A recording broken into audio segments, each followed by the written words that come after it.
Hello, welcome to DP Tutorials. In this tutorial, let's see how to customize layouts along with their rows and columns, timescale, modifying Gantt charts, activity network boxes, resource and activity usage profiles in detail. For modifying columns, choose the columns you want to include, change their widths, you can change the display order and row height, and you can also specify the fonts and colors. You can also edit column titles. To add or remove columns in the activities window, click the layout options bar and then choose columns. To copy the format from another layout, here in the dialog box, click the copy from button, select the layout and click open. To edit column titles, widths and alignments, click edit column here, type the new name and then specify the maximum number of characters for the column width. Choose how the title will be aligned in the column header.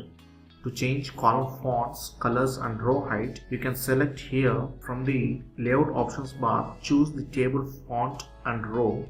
To change the font, click the font button, then select a new font. To change a color, click the color button, then select a new color. You can also specify the height for rows. To change the time scale of a profile or Gantt chart, in the activities window, open a Gantt chart and click the layout options bar and then choose time scale. In the projects window, you can as well go to this Gantt chart by right clicking on the bar area and then select the time scale. To select the data from which the time scale start for the Gantt chart, in the time scale start field, click the browse button.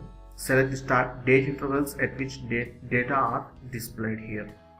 To change the font and color settings, click the font button to specify the font style, size and color for the time scale and column headings as well. Click the default button right over here to change the time scale font and color to the default settings. To visually distinguish the different bars included in the Gantt chart, specify unique colors, shapes and patterns every time you prepare the new projects. To add or delete bars, in the layout options bar or display options bar, choose bars by right clicking here and then click add.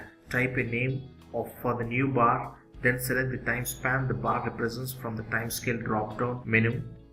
Double click the filter field, then mark each filter you want to apply, or else if you want to show all the activities, you can select as all activities, then click OK. To delete a bar, simply select it in the bars dialog box and then click delete. Similar to the columns modification, you can modify Gantt chart view like copying from the another layout by clicking this copy from button, change bar style, change bar settings, change bar labels from these three boxes here, three tabs.